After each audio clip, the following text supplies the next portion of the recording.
प्रभु यीशु मसीह के नाम से आप सबों को जय मसीह। परमेश्वर की स्तुति हो। इस नए वीडियो में आपका स्वागत करता हूं और एक नए विषय को आज हम सीखने जा रहे हैं। हमारा विषय है, क्या आप परमेश्वर के प्रति ईमानदार हो। जी हाँ मेरे दोस्तों, मैं आज इसी विषय पर परमेश्वर के वचन से मैं आपके साथ बात करने वाला हूँ। अगर हम परमेश्वर के प्रति ईमानदार है और परमेश्वर के साथ हम अगर आप विश्वासी जीवन जीते मेरे प्रियो, तो परमेश्वर आपके लिए कुछ कहना चाहता है, जो आज मैं इस वीडियो के माध्यम से मैं आपको बताने जा रहा हूं। इसलिए इस वीडियो को आप शुरू से अंत तक आप ज़रूर सुने और ये वीडियो आपको अच्छे लगे तो आप अपने दोस्तों में ज़रूर एक बार शेयर कीजिएगा। तो आइए हम परमेश्वर के वचन को पढ़ने के लिए निकालेंगे। पहला है, उन अंगों को मार डालो। जी हाँ मेरे दोस्तों, परमेश्वर के वचन को हम पढ़ने के लिए निकालेंगे। कुलिस्सियों की किताब उसका 3 अध्याय और उसका 5 पद में इस प्रकार से परमेश्वर के वचन बताता है, इसलिए अपने उन अंगों को मार डालो जो पृथ्वी पर है, अर्थात व्यभिचार, अशुद्धता, दुष्कामना, बुरी लालसा और लोभ को, जो मूर्ति पूजा के बराबर है।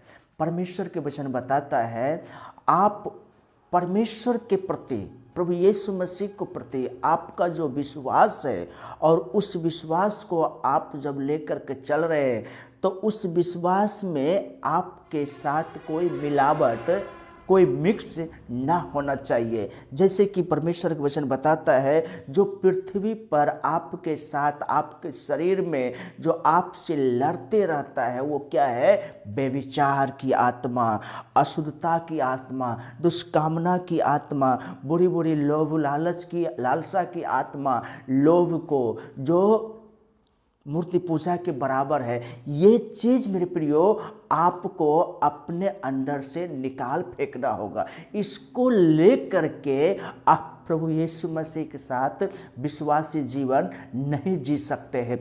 अगर आप एक अच्छे विश्वासी है और आपके अंदर में ये व्यभिचार, अशुद्धता, दुष्कामना, लालसा और लोभ और जो मूर्ति पूजा के बराबर बताया जाता है, ये अगर आपके साथ है और इसको लेकर के आप चल रहे हैं, तो आप ईमानदार नहीं है, आप परमेश्वर के एक अच्छे विश्वासी नहीं है। इसलिए मेरे प्रियो, परमेश्वर के वचन बताता है, एक ईमानदार होना चाहते हैं तो आपको परमेश्वर कहना चाहता है, उन अंगों को मार डालो जो आपके शरीर में होकर के वो लड़ता है, वो आपके विरोध में प्रभु यीशु मसीह के साथ आगे बढ़ने में जो रुकावट है, उसको आप खत्म करना है। मेरे प्रियो, परमेश्वर का वचन आपको बताता है। और दूसरा है, परमेश्वर के साथ चलते रहो। आइए हम परमेश्वर के वचन को पढ़ने के लिए निकालेंगे।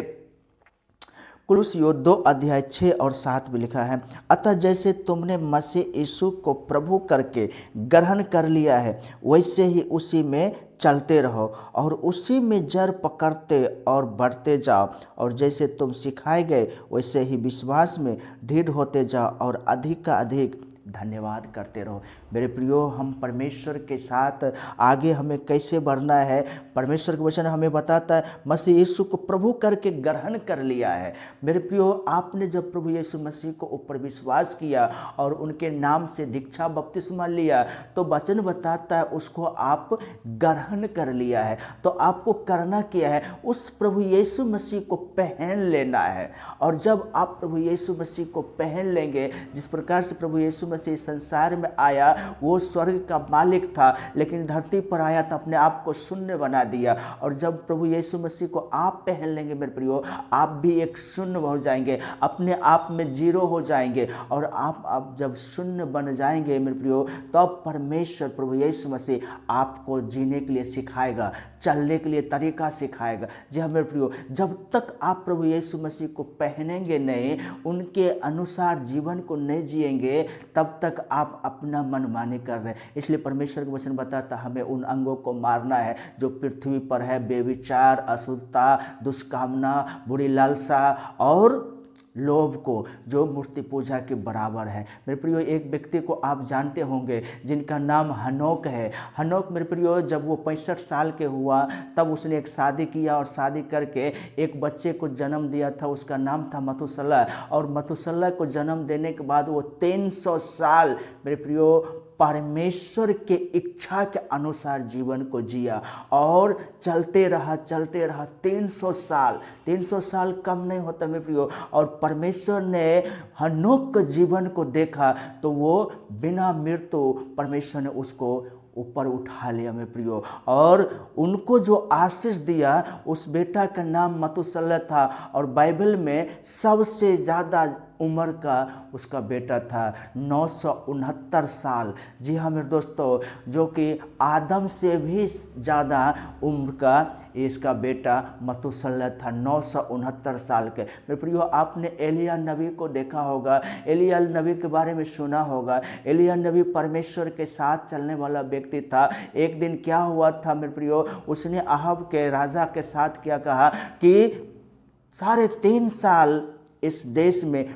बारिश नहीं होगा मेरे प्रियो। और 3.5 साल परमेश्वर ने एलिय्याह के जवान को पक्का बनाया और 3.5 साल बारिश नहीं हुआ, अकाल आया वहाँ के राज्य में मेरे प्रियो। लेकिन परमेश्वर ने एलिय्याह को कौओं के द्वारा उसे भोजन खिलाया करता था, क्योंकि वो ईमानदार था मेरे प्रियो। सदरक मेशक अबेदनगो को आपने सुना होगा मेरे प्रियो। सदरक मेशक अबेदनगो परमेश्वर के प्रति ईमानदार था। राजा नबूकदनेस्सर जब वो मूर्ति बनवाया था और मूर्ति के सामने उसको झुकने के लिए कहा, लेकिन उसने क्या कहा मेरे प्रियो, चाहे मेरी मृत्यु हो जाए लेकिन मैं जिस परमेश्वर को भरोसा रखता हूँ उस परमेश्वर के छोर में दुनिया के कोई भी मूर्ति को सामने मेरा सर झुक नहीं सकता। और राजा ने क्या किया, वो उस भट्ठी को वो मेरे प्रियो 7 गुना और धधका करके उन तीनों का हाथ पांव बांध करके उस धधकते हुए भट्ठी में डाल दिया मेरे प्रियो। परमेश्वर प्रभु यीशु मसीह उनके साथ ईमानदार होने के कारण परमेश्वर उस आग के भट्ठी में सदरक मेशक अबेदनगो को साथ दिखाई दिया और उनको बचा लिया। ये ईमानदारी का पुख्ता सबूत है मेरे प्रियो। इसलिए बाइबल बताता है, क्या आप परमेश्वर के प्रति ईमानदार है? जो व्यक्ति परमेश्वर के प्रति ईमानदार है, परमेश्वर उसे अकेला नहीं छोड़ा, परमेश्वर उसे अनाथ नहीं छोड़ा, परमेश्वर उसे भूखा नहीं रखा मेरे प्रियो। इसलिए परमेश्वर आपको भी अकेला और अनाथ और भूखा नहीं रखेगा। परमेश्वर आपको आशीष देने वाला है। हाँ मेरे प्रियो, परमेश्वर का वचन बताता है, तीसरा बात है परमेश्वर आपको आशीष देगा। आइए हम परमेश्वर के वचन को पढ़ने के लिए निकालेंगे। व्यवस्था विवरण उसका 28 अध्याय और उसका 8 पद में इस प्रकार से लिखा है, तेरे खतों पर और जितने कामों में तू हाथ लगाएगा उन सबों पर यहोवा आशीष देगा। इसलिए जो देश तेरा परमेश्वर यहोवा तुझे देता है उसमें वह तुझे आशीष देगा। जी हाँ मेरे दोस्तों, यहाँ पे परमेश्वर के वचन बताता है, अगर आप प्रभु के प्रति ईमानदार होंगे, आप प्रभु को वचन को ईमानदारी पूर्वक पढ़ते हैं, आप प्रार्थना करते हैं, आप चर्च जाते हैं मेरे प्रियो, और आप अपने घर में परमेश्वर के प्रति ईमानदार, अपने परिवार बच्चों के प्रति ईमानदार है मेरे प्रियो, तो परमेश्वर का आशीष आपके ऊपर होता है। वचन क्या होता है, तेरे खतों पर जितने कामों में तू हाथ लगाएगा परमेश्वर उन सबों पर आशीष देगा। जिस काम में आप निकल जाएंगे, जिस काम को आप करना चाहेंगे, जिस काम के आप इच्छा रखेंगे मेरे प्रियो,